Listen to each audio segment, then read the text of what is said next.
Bienvenida a Tu vida es tuya. Yo soy Adriana y aquí quiero invitarte a que cojas las riendas de tu vida, a que te des el permiso para reflexionar, para entender qué es lo que quieres y no te quedes solo en las ideas y vayas a por ello, porque tu vida es tuya. Hola hermosa, tenía muchísimas ganas de volver a grabar un episodio. Y hoy tengo que confesarte que normalmente a mí es como que me baja el nombre del episodio y a raíz de tener el título o el tema del que quiero tratar, pues empiezo a fluir, ¿no? A veces tengo algunas notas, pero hoy es al revés. Es como que tengo claro alguno de los temas que quiero tocar, pero no me termina de venir como cuál es el nombre. Así que voy a darme ese permiso de fluir, como hablaba en el episodio anterior.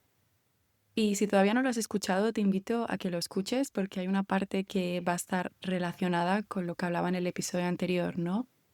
De una sensación que llevaba un poco sintiendo como de soledad. Y eso me hizo reflexionar si esta era la primera vez que me había sentido así o si ya me había sentido de esta manera, ¿no? En más ocasiones. Y efectivamente es una sensación familiar para mí que no me acompaña ni muchísimo menos cada día, pero de vez en cuando aparece. Y mi invitación hoy para ti es que también pienses en cuál es esa sensación, a lo mejor un poco incómoda, que te ha estado acompañando durante las últimas semanas o durante los últimos meses, y que también, como he hecho yo, la observes con curiosidad y te preguntes ¿cuál es el origen? ¿Desde cuándo sientes esta sensación, no? Para intentar ir a la raíz. Ahora te voy a explicar un poco el contexto, porque hoy te quiero hablar de uno de los libros que he leído últimamente y que no puedo recomendar más. No sé si ya lo he mencionado por el podcast, desde luego en Instagram lo he puesto ya varias veces, que es El mito de la normalidad de Gabor Mate. También hoy pensaba en cómo yo hace ya, no sé, 7 u 8 años, hace mucho tiempo, antes de que volviera a mí más, ¿no? A través del yoga y todas estas prácticas de autoconocimiento, recuerdo que tenía muchísimas ganas de volver a leer, pero no sabía ni por dónde empezar. Era como, sí, tengo ganas de leer, pero no sé qué leer. Y estas semanas pensaba que los libros también te escogen. Pero para que te escojan tienes que estar también receptiva a ver esas señales. Y te explico.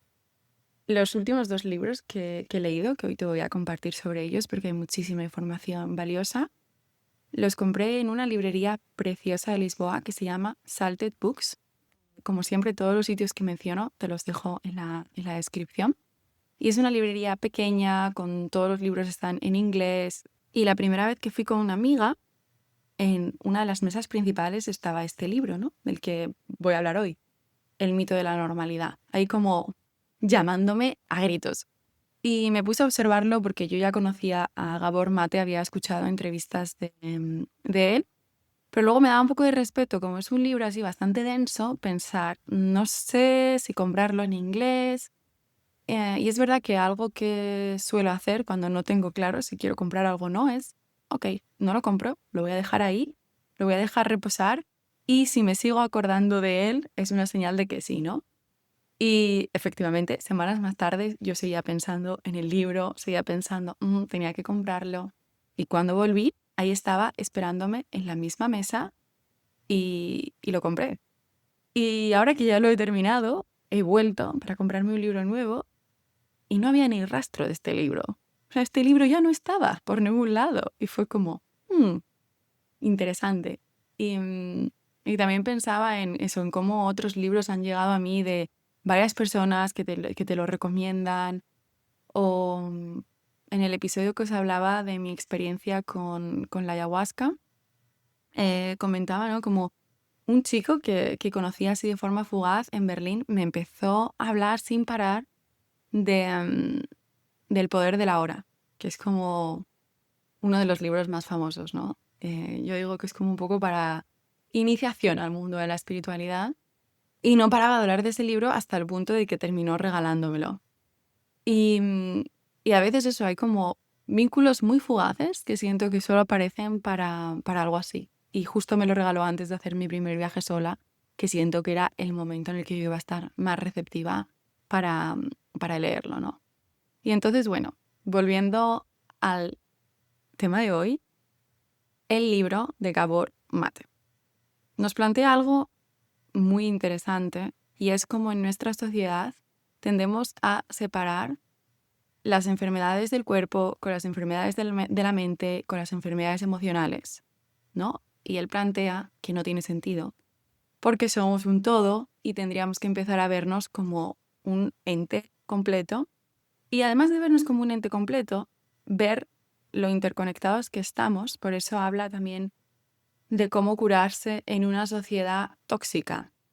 Y algo que yo también hago cuando veo una película que me gusta, o en este caso me leo un libro que me gusta tantísimo, como que me meto en la experiencia a tope. Entonces, en las semanas que he estado leyendo este libro también me he escuchado muchas de sus entrevistas. Y en una de las entrevistas, el ejemplo que daba es el siguiente, que creo que es muy visual. Si yo te pregunto, explícame cómo vive una cebra, y tú observas a una cebra en su hábitat natural, ¿no? Y me dices, bueno, pues la cebra se levanta, va a cazar, corre un montón de kilómetros, de repente encuentra una presa, lo come, vuelve, está con su manada, comparten la comida, vale. Y ahora te digo, vale, pero ahora dime cómo vive una cebra que está en un zoo. Y tú me vas a describir una realidad completamente diferente. Vas a decir, bueno, la cebra pues se levanta, le dan ahí la comida, se pasa casi todo el día ahí echada, no se mueve mucho porque no tiene mucho espacio vital. Es decir, el mismo animal en dos sitios diferentes tiene una vida completamente diferente, ¿no? Y él explicaba que es que ahora es como si estuviéramos viviendo en un zoo. Pero no nos damos cuenta. Me explico. Los seres humanos necesitamos ciertas actividades en nuestra vida, ¿no? Estamos hechos para vivir en manada, igual que los animales, ¿no? Para estar en comunidad, para compartir muchísimo más. Y en cambio ahora la sociedad nos lleva a una vida mucho más individualista, en la que los núcleos familiares se rompen súper pronto, todos vivimos en nuestro propio piso, ya ni siquiera saludamos a los vecinos, estamos mucho tiempo delante de una pantalla, este tipo de cosas, ¿no? Entiendo que me estás siguiendo a lo que quiero decir, de que hay muchas cualidades humanas que necesitamos y que no estamos teniendo. Y por eso está aumentando tanto las enfermedades, tanto físicas o mentales, porque estamos desconectados de lo que en realidad estamos hechos.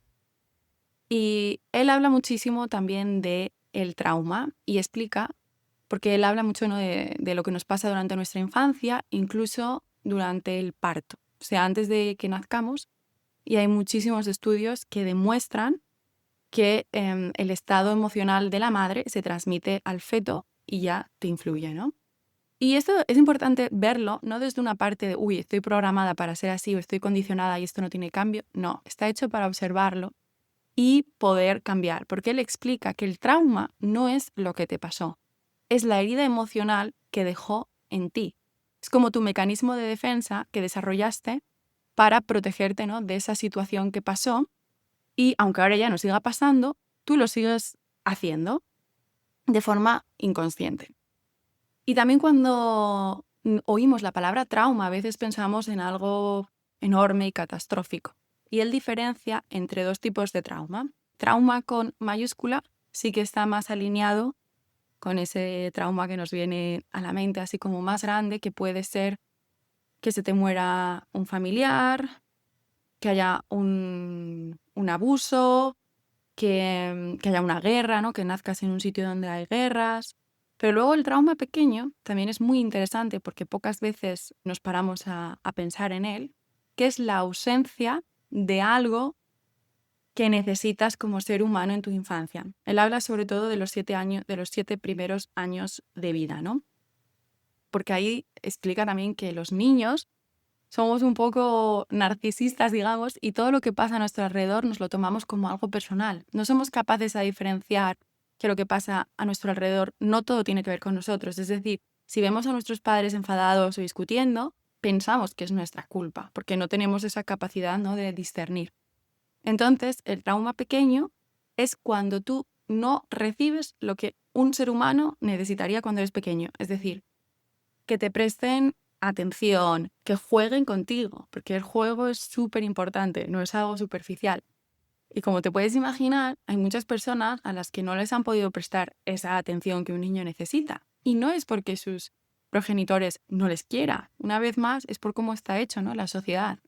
Si antes la madre, después de 3 meses, tenía que volver al trabajo, pues es imposible, ¿no?, como que le esté dando esa cercanía, ese cariño que un bebé de forma natural necesitaría. Por eso me parece como tan interesante este libro, porque habla a nivel individual, pero también a nivel colectivo, ¿no? Cómo necesitamos cambiar la forma en la que funcionamos para que no sigamos transmitiendo ese trauma. Porque lo que os digo de que es una herida emocional, pero esa herida emocional, con el tiempo, cuando no la vemos, se puede también convertir, obviamente, también en una enfermedad que se desarrolla ya en el cuerpo. Y también habla mucho de las enfermedades autoinmunes, cómo es posible que haya un brote tan grande en los últimos años y que también está muy relacionado con esto, con el estilo de vida que tenemos. Entonces mi invitación también es a que tú pienses lo que te decía, ¿no? De yo pensando sobre lo que compartía en el episodio anterior. De, vale, he tenido aquí una sensación como de soledad muy fuerte. Pero luego mirando atrás en mi vida, me he dado cuenta que he sentido eso más veces. Y parte de esto es un poco más de mi discurso interior de pensar que tengo que hacerlo yo todo sola, que no puedo pedir ayuda a los demás porque no les quiero molestar. Entonces hay una parte también como que nos imponemos nosotras mismas sin darnos cuenta, ¿no? Y teniendo la misma realidad podemos cambiarlo actuando de una manera diferente, ¿no? Si yo me doy cuenta de sí que puedo pedir ayuda, sí que tengo muchas personas a mi alrededor que se preocupan por mí, que me quieren muchísimo y que están dispuestas a ayudarme. Pero yo también tengo que cambiar mi patrón, ¿no? De en vez de aislarme cuando me siento sola, pues coger el teléfono y llamar a alguien, por ejemplo, cuando no los tengo físicamente cerca. O también plantearme, ¿no? En plan, pues a lo mejor ahora mismo mis prioridades son otras y quiero estar cerca de mi familia o quiero estar cerca de los amigos que son más importantes para mí, ¿no? En este momento. Entonces, hoy quería traer esto porque de verdad este libro te lo recomiendo tantísimo. Y algo también que para mí fue muy, muy interesante es que hay un capítulo en el que él también habla mucho de psicodélicos, que es, por ejemplo, bueno, y plantas medicinales como la ayahuasca y el IAG. Y él explica cómo durante muchísimos años Gabor Mate tiene ya, no sé si tiene 80 años o 70 y muchos, ¿no? Y él ya había publicado muchos libros y muchos estudios, él es un médico canadiense. Y en las entrevistas no paraban de preguntarle si sabía algo sobre los efectos, ¿no?, de la ayahuasca para curar adicciones, y él durante mucho tiempo era, no, la verdad es que no tengo ni idea. Pero después de que le preguntaran tantas veces, es un poco como las señales que yo te digo, dijo, ya, pues voy a abrirme a explorarlo porque a lo mejor hay algo aquí interesante, ¿no? Y él vio como sí que es una manera muy potente, ¿no?, de curar cosas, pero decía un poco lo que yo decía en el episodio, de que este tipo de experiencias te dan luz en el camino que tienes que seguir, pero luego el trabajo lo tienes que hacer tú. Entonces es muy importante ir con una intención clara a ese tipo de ceremonias y también tener un trabajo de integración. Y lo que a mí me pareció más interesante de lo que compartía es como él, cuando descubrió esta herramienta, acompaña a un montón de personas en este proceso, van a Perú con unos chamanes que él conoce, una tribu, y hacen todo este trabajo. Y él confía plenamente en la planta y en esta herramienta, y sin embargo lo más paradójico es que él pensaba que en él no podía funcionar, porque él lo probaba y no pasaba nada, ¿no? También hay que tener en cuenta de que él nació en Hungría durante la ocupación nazi, o sea, su infancia, cuando hablamos de traumas, tenemos traumas de estos grandes en mayúscula, con letras fosforitas, ¿no? Son como traumas muy, muy grandes.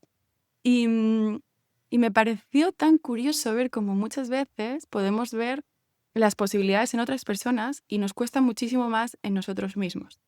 Y hubo un momento en el que sí que los de la tribu de Perú le ayudaron a él, pero le tuvieron como que distanciar del grupo y sacar del rol que él tenía siempre de ser el que sostenía el espacio para los demás.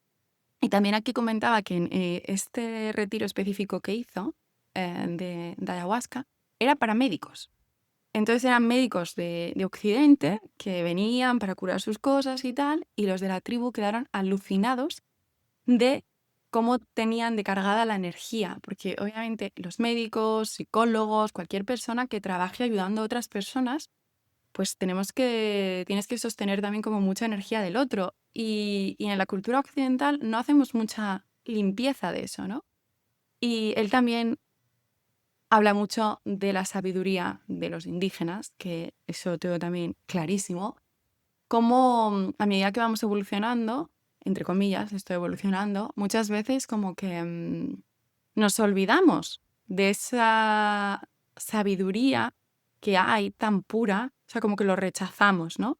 Y incluso sin irnos a las tribus indígenas, que a lo mejor nos parece muy lejano, yo estoy pensando pues en la sabiduría que podía tener mi abuela y mi bisabuela de las plantas, ¿sabes? De cómo curarte el estómago o de cómo quitarte una picadura, cómo todo ese conocimiento también se está perdiendo.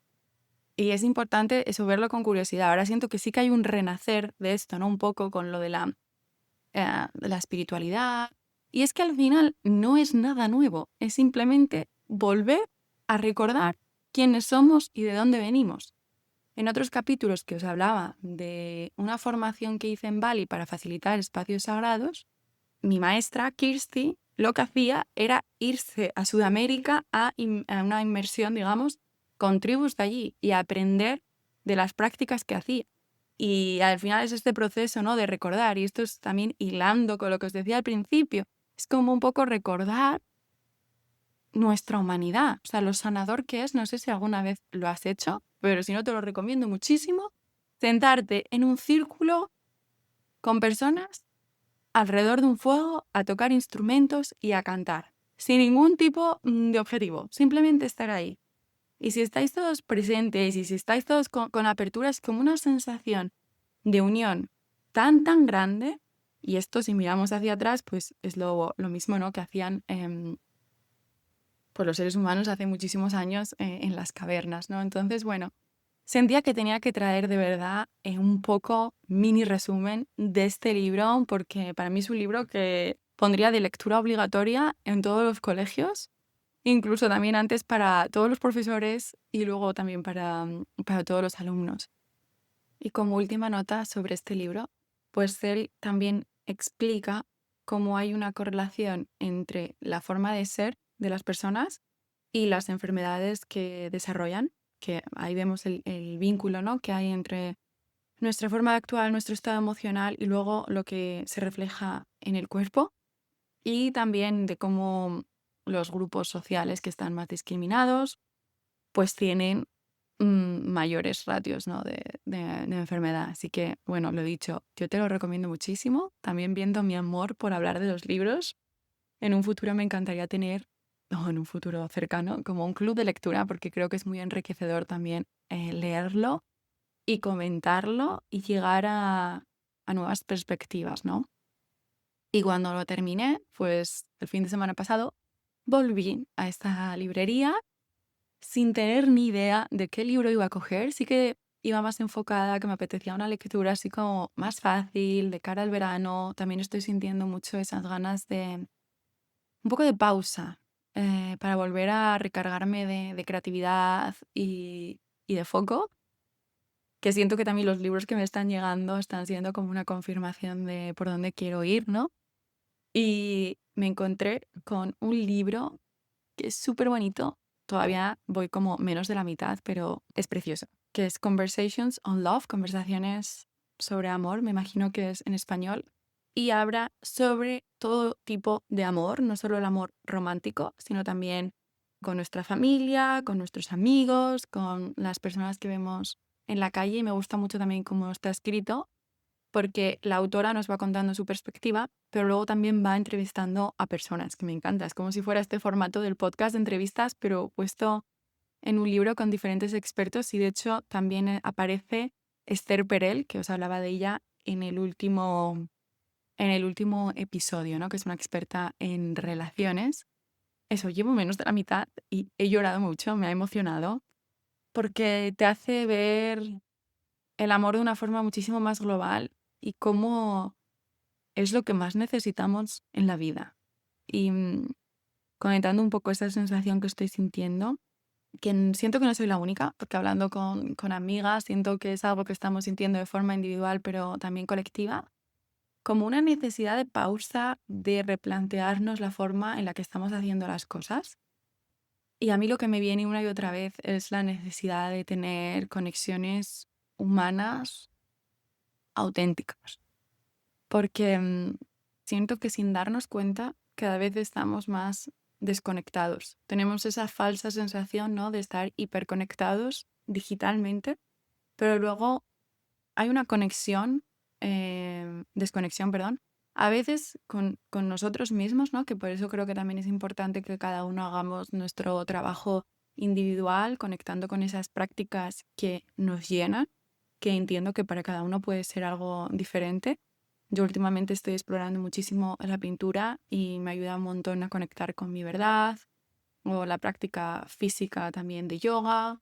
Y después eso se tiene también que reflejar, ¿no?, en cómo nos vinculamos con los demás, y estamos en una situación mundial que realmente da bastante miedo y da bastante respeto, ¿no? Porque ahí también vemos el efecto que tiene las personas que hay al poder, que esto también es algo muy interesante que examina en Gabor Mate, más en el gobierno de América, pero también examina las personalidades de Trump, por ejemplo, ¿no? Y de dónde viene la forma en la que se comporta ahora, y bueno, el peligro que hay también de que tengamos a personas así, ¿no?, en el poder. Y yo siento que mi rol, ¿no?, es mucho más a nivel individual y colectivo, aunque sea en un pequeño colectivo, pero teniendo claro que nuestros cambios individuales también tienen un cambio global. Y estamos como en este momento de ver que lo que a veces llamamos desarrollo puede ser un desarrollo económico, pero si no está unido a un desarrollo humano, no nos va a dar más satisfacción y más calidad de vida.